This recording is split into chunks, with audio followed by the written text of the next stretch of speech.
Saya Pak Ustaz. Terima kasih.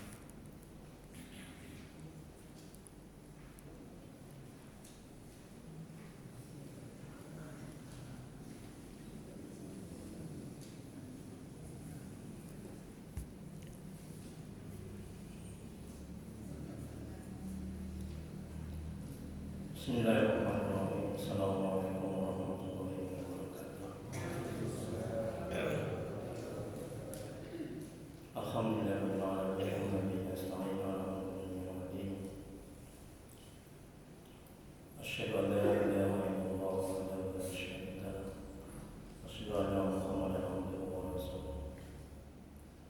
Allahumma shalli wa sallim wa barik ala sayyidina Muhammad abdika wa rasulika nabiyil ummi wa ala alihi wa sahbihi ajma'in.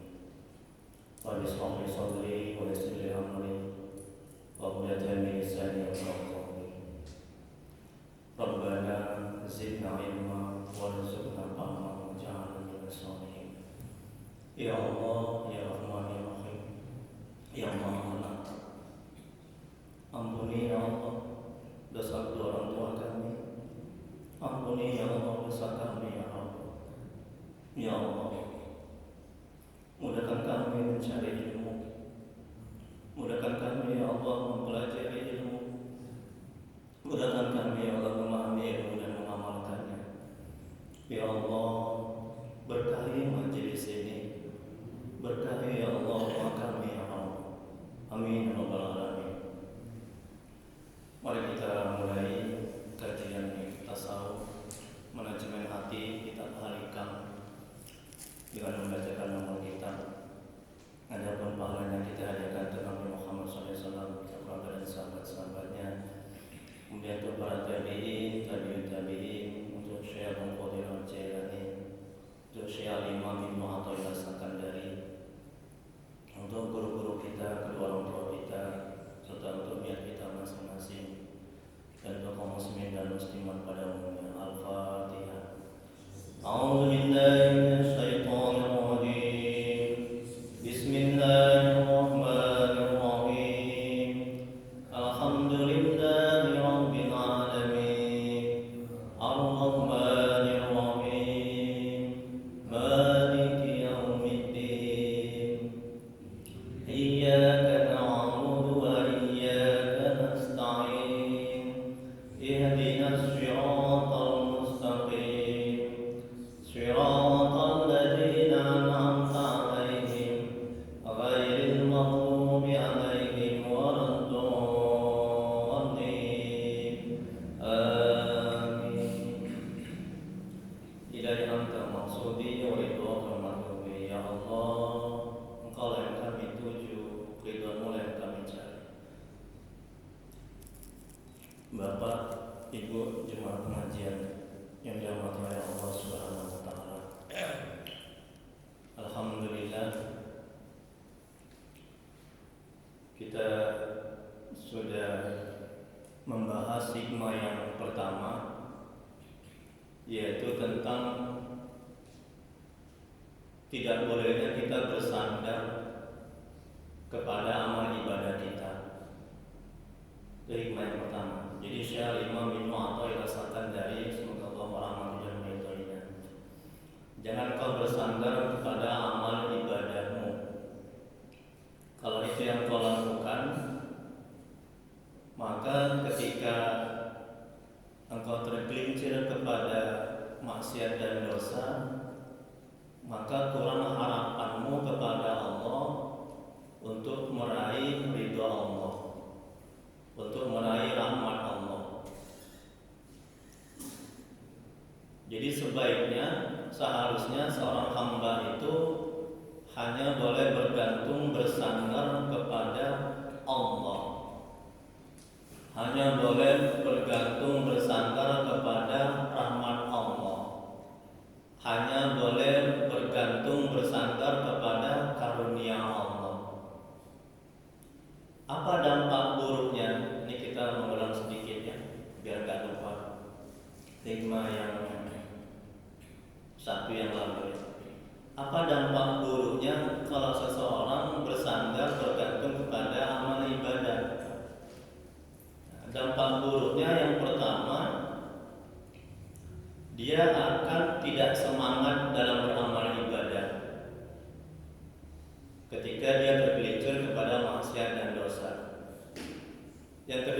dampak buruknya, dia akan mempunyai hak-hak di sisi Allah. Merasa pantas masuk surga, merasa mulia, merasa hebat, merasa sudah bagus amal ibadahnya. Ini akibat dia bergantung, bersandar kepada amal ibadahnya. Dan apalagi dampak buruknya, kalau seseorang bergantung, bersandar kepada amal ibadah, dia akan putus asa ketika apa yang dia hajatkan, apa yang dia minta itu tidak terkabul oleh Allah. Dia akan stres, dia akan kecewa. Nah, ini akibat seseorang bersandar, bergantung kepada amal ibadah. Sebaliknya, seseorang yang bergantung, bersandar kepada Allah, kepada rahmat Allah, kepada karunia Allah, ketika doanya belum terkabul, tidak terkabul, dia tidak akan kecewa, dia tidak akan sakit hati. Ketika dia tergelincir kepada maksiat dan dosa, dia tetap semangat untuk kembali bertobat kepada Allah. Dia tetap semangat untuk memperbaiki amal ibadah. Dia tidak akan putus asa. Dia tidak akan kecewa. Dia tidak akan turun semangatnya. Nah, ini kalau kita bergantung, bersandar kepada Allah, kepada rahmat Allah. Baik, kita masuki hikmah yang kedua. Sudah dapat semua, Bapak, Ibu? Alhamdulillah sudah ada. Ada lagi? Yang di luar ada? Nah, tolong Pak Haji. Ya, insyaallah, tabarakallah ya. Jadi ilmu itu mesti dicatat, biar nggak hilang, biar nggak lupa. Ini masih banyak lagi, ada masih banyak. Nah, nanti yang nggak datang bisa dikasih, biar dapat. Hikmah yang kedua, Syekh Imam Ibnu Athaillah Sakandari, semoga Allah merahmati dan meridhoinya. Beliau mengatakan, kehendak Anda kepada tajrid atau mengkhususkan diri untuk beribadah semata-mata. Jadi tajrid itu artinya mengkhususkan diri untuk beribadah semata-mata. Dia tidak bekerja lagi, ibadah saja. Kalaupun dia bekerja, hanya semata-mata menjalankan perintah Allah saja. Nah, ini untuk kalangan wali-wali Allah, orang-orang soleh, para arif billah, orang yang sudah mengenal Allah, sudah dekat kepada Allah, ya. Jadi kehidupannya sudah dimudahkan oleh Allah, ya, rezeki sudah dikasih oleh Allah dari hamba-hambanya yang lain. Nah, ini maqam tajrid namanya. Jadi kehendak Anda kepada tajrid atau mengkhususkan diri untuk beribadah semata-mata, di samping Allah mendirikan atau meletakkan Anda di dalam asbab atau usaha lain, adalah merupakan syahwat yang tidak nampak dilihat. Sebaliknya, kehendak Anda kepada asbab, di samping Allah mendirikan Anda di dalam tajrid, berarti turun dari hikmah atau hasrat yang maha tinggi. Ini asbab, nah ini kita ini asbab namanya. Ya, kita ini maqam asbab, bukan tajrid. Kita bukan wali-wali Allah. Ya. Nah, jadi maqam asbab itu, kedudukan asbab itu, di samping dia beramal ibadah untuk memenuhi kebutuhannya, dia dengan bekerja. Inilah kita ini namanya maqam kedudukan asbab. Nah, kita lihat penjelasannya. Keinginanmu untuk menjauhi semua sarana penghidupan duniawi dan tidak mau berpayah-payah dalam menjalaninya. Padahal Allah telah menyediakan semua sarana itu untuk engkau jalani. Bahkan saat menjalaninya, agamamu tetap terjaga, sifat tamak tetap jauh darimu, ibadah lahir dan keadaan batinmu juga tidak terganggu. Maka keinginan semacam itu merupakan syahwat khafiyah atau keinginan yang tersamar. tidak baik. Karena yang menginginkannya beralih adalah nafsu dan hanya menginginkan ketenangan. Masya Allah. Tengok nih Pak, Bu, ya. Jadi kalau Allah sudah mentakdirkan kita, misalnya berdagang, ya, udah berdagang aja, jangan pindah ke pekerjaan lain seperti tentara, polisi dan sebagainya. Kalau itu yang kita lakukan, itu namanya syahwat, hawa nafsu. Jadi kalau kita berdagang, kemudian hati kita tenang, kemudian kita bisa beramal ibadah, bisa menjalankan amal ma'ruf nahi mungkar, tetap aja kita berdagang, tetap aja kita bekerja. Jangan kita berhenti bekerja, hanya beribadah semata-mata, berzikir, ya. Aku seperti kayak wali-wali Allah itulah. Mereka tidak bekerja, beribadah aja, rezekinya datang. Ya kita bukan wali-wali Allah, ya Pak. Mereka udah dekat makamnya kepada Allah. Yang hanya berzikir aja, itu datang rezeki dari segala arah.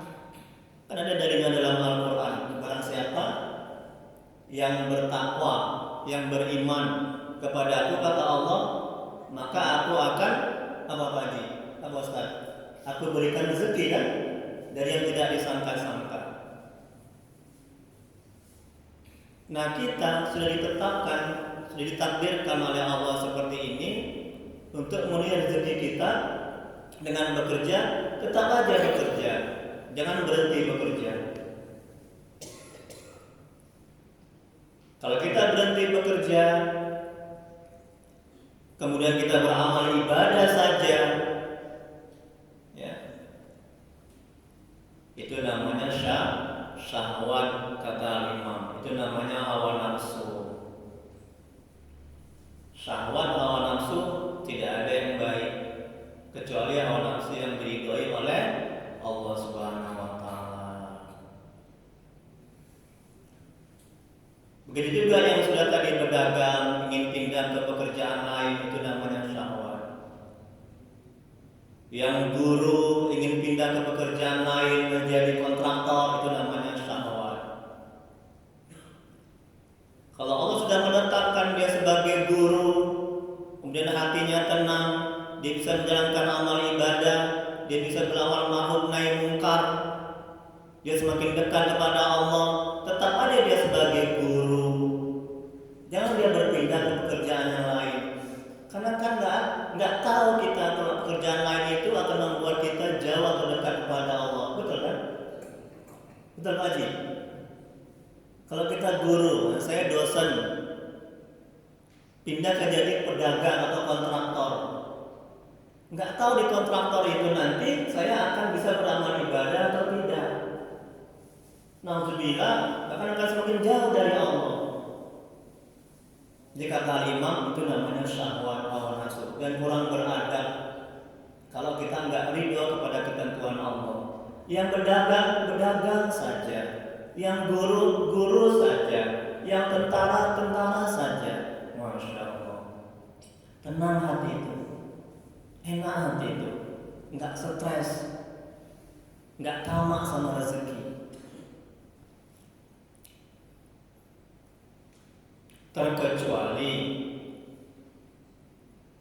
Terkecuali bagaimana ciri-cirinya Allah memindahkan kita dari pekerjaan kita.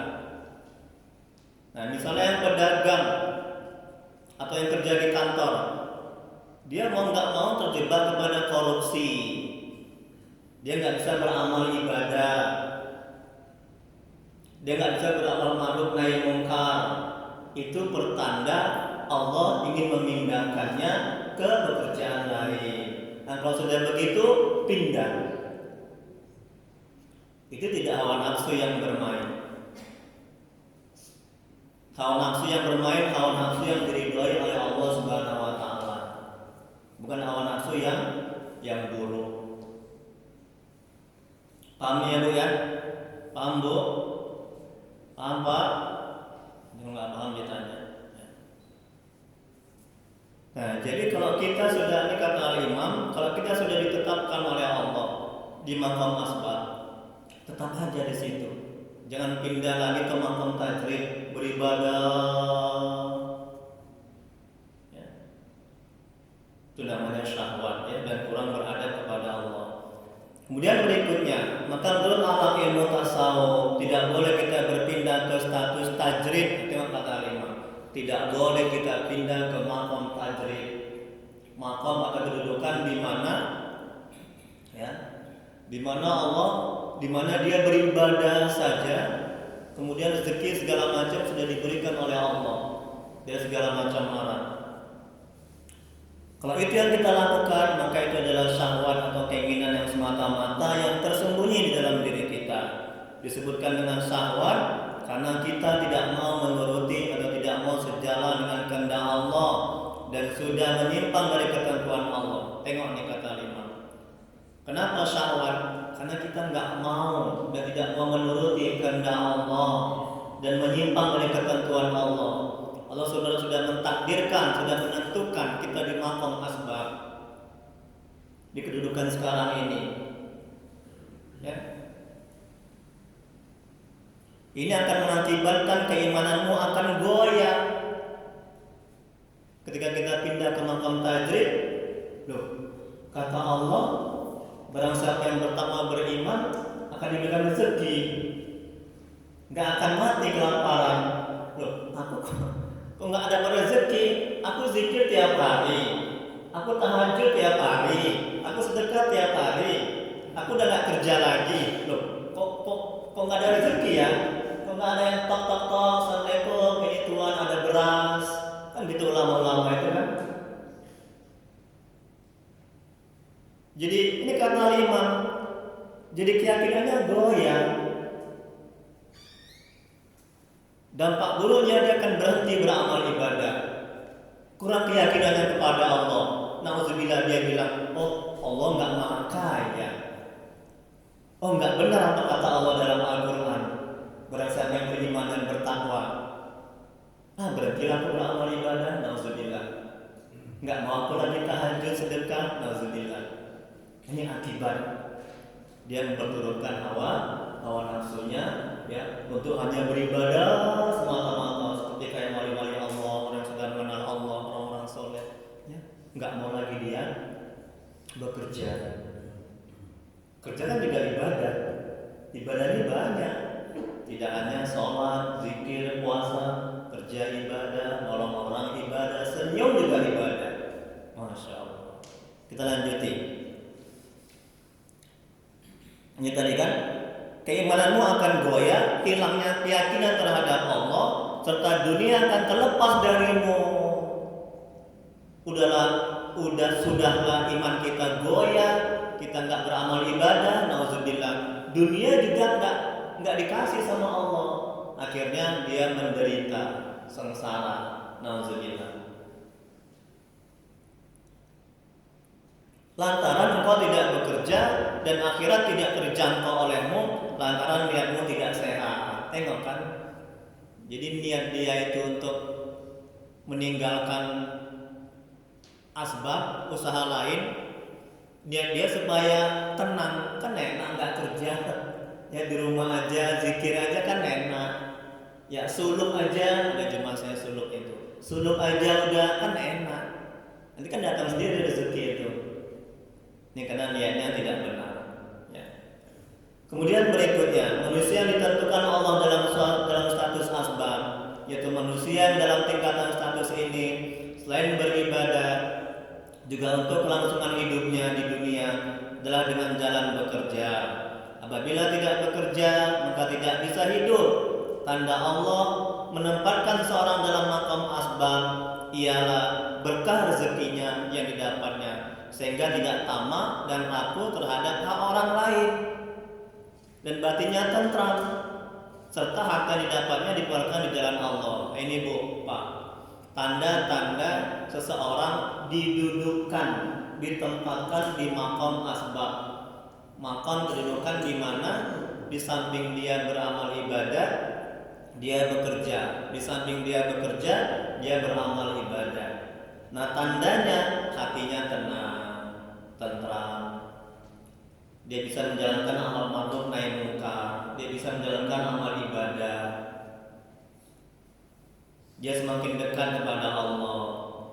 Dia nggak tamak, nggak ragu terhadap rezeki. Dia merasa cukup apa yang ada dan tidak menginginkan apa yang tidak ada.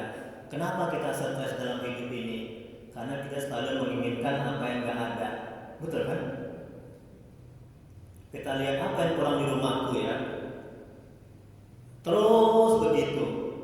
Itu buah dari rezeki yang tidak berkah. Kenapa rezeki tidak berkah?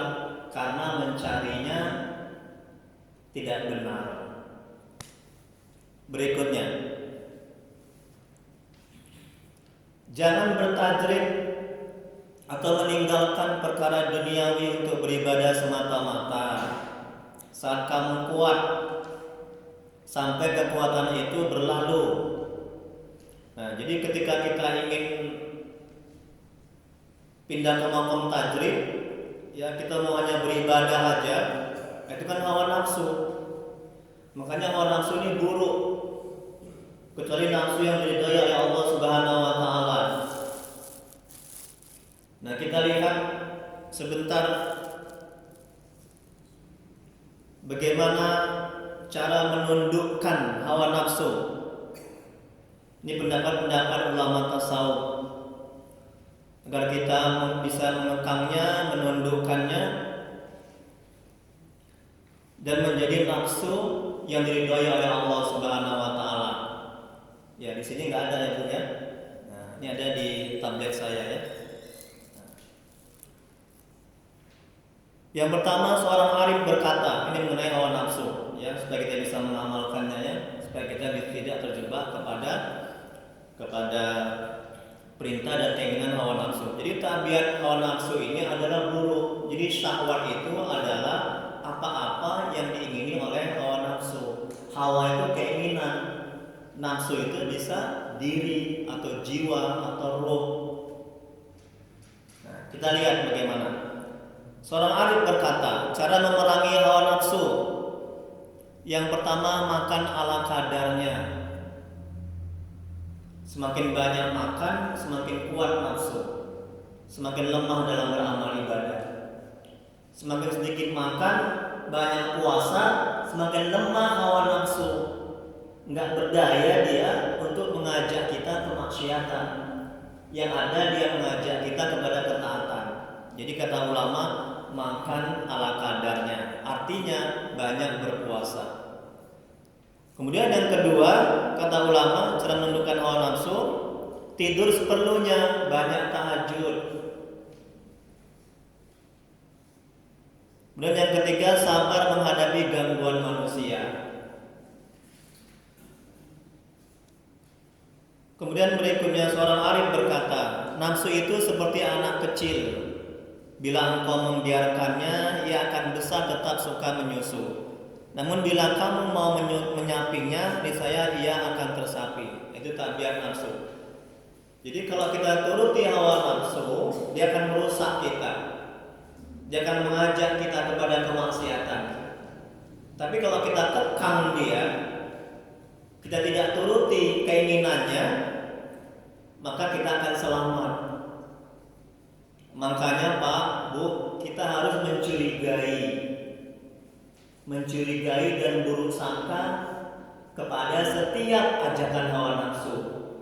Terkadang ajakan hawa nafsu ini tidak hanya yang buruk, yang baik juga, tapi disusupi dengan riya. Kata hawa nafsu, ayo kita sholat. Dibisikkan lagi ke hati, oh kaulah yang hebat, kaulah yang sempurna sholatnya. Ini kata hawa nafsu kepada hati. Jadi hati-hati dengan hati. Jadi selalu buruk sangka dengan hawa nafsu. Kemudian berikutnya,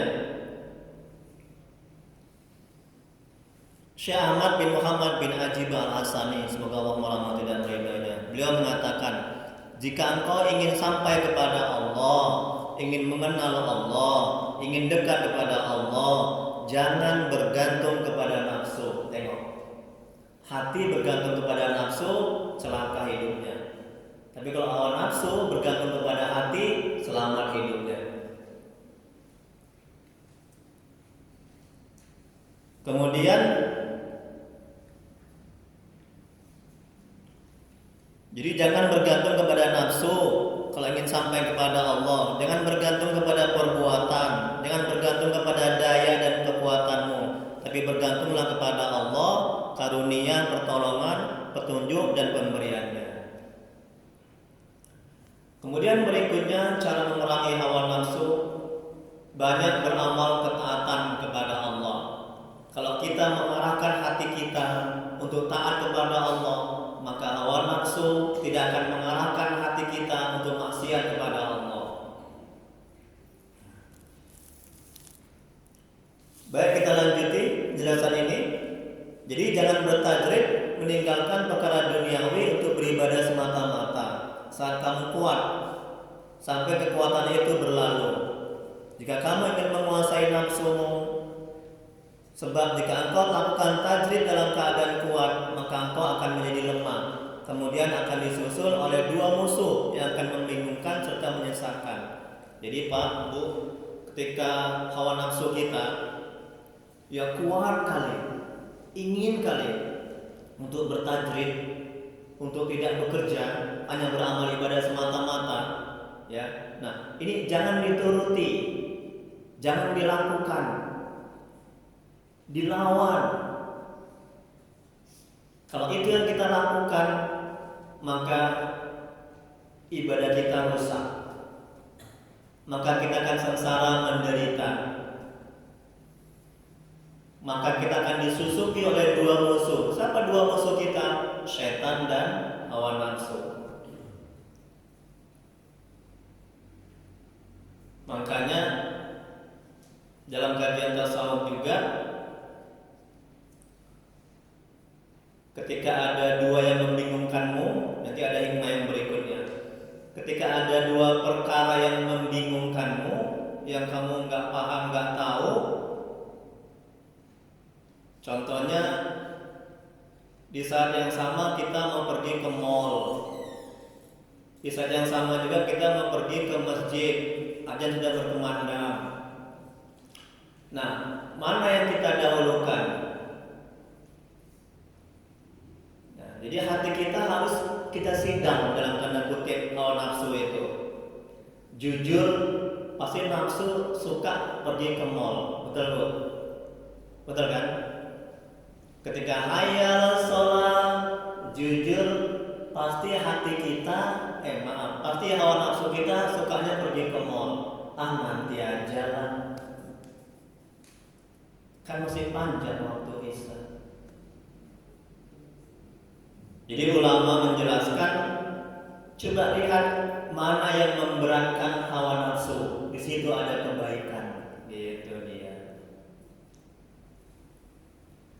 Pergi ke masjid menyambut panggilan Allah itu berat bagi hawa nafsu, betul?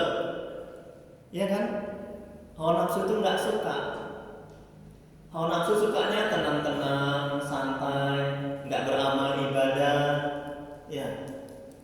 Tidur, makasih. Bila Allah baik. Ya, itu hawa nafsu sukanya begitu. Nah, jadi lihat mana yang memberatkan hawa nafsu, maka lakukan, di situ ada kebaikan. Gitu. Dan dalam hikmah yang lain juga dijelaskan tanda-tanda seseorang memperturutkan hawa nafsunya, dan hawa nafsu sedang bermain adalah dia gemar dan suka dan liget dan cepat pada amalan-amalan sunnah, dan tidak gemar atau tidak cepat dan tidak suka kepada amalan-amalan wajib. Oh, wirid malam Jumat, Ada lontongnya lagi. Oh cepat dia itu. Sunat kan? Giliran sholat isya wajib itu kan? Jadi lebih suka mendahulukan yang sunat ketimbang yang wajib. Ini nafsu sedang bermain. Jangan dilakukan. Tidak ada kebaikan. Ya. Jadi hati-hati sama hawa nafsu itu. Kalau kita nggak pintar-pintar, kalau kita nggak mengenali, ya, kita akan terjebak kepada kemaksiatan, nauzubillah, ya, kepada kehancuran. Jadi kalau orang paham dan kenal, bisa mengendalikan hawa nafsu selama hidupnya dunia akhirat. Baik, berikutnya, Allah mencegah seorang dari tajrid disebabkan ketamakan nafsunya terhadap tajrid. Karena jika nafsu tamak pada suatu perkara, maka perkara itu menjadi ringan untuknya. Tengok itu. Ketika nafsu itu udah tamak, udah rakus, udah berkeinginan kali, ya, untuk melakukan suatu hal, itu akan menjadi ringan jadinya. Makanya kita harus mujahadah, harus riyadhah, sekuat tenaga. Ya, jangan mau dibimbing, mau diarahkan sama hawa nafsu. Alihkan keinginan dia itu yang buruk. Dan seorang ulama berkata, suatu ketika saya meninggal sebab, yaitu meninggalkan perkara duniawi. Halaman 2, Bu, lihat, Bu. Seorang ulama berkata, suatu ketika saya meninggalkan sebab, meninggalkan perkara duniawi untuk beribadah semata-mata. Kemudian saya kembali kepadanya, kepada sebab itu. Ternyata sebab itu telah meninggalkan saya, sehingga saya tidak bisa kembali kepadanya. Dia udah bekerja, udah. Kemudian dia mau pindah, dia pindah ke makam tajrid, udah. Nah setelah itu, ketika dia di makam tajrid itu, goyah imannya, nggak dapat rezeki, kerjaan yang lama sudah ditinggalkan. Ketika dia kembali kepada kerjaan lama, dia udah nggak dapat lagi pekerjaan. Nah ini celakanya kalau orang tidak mau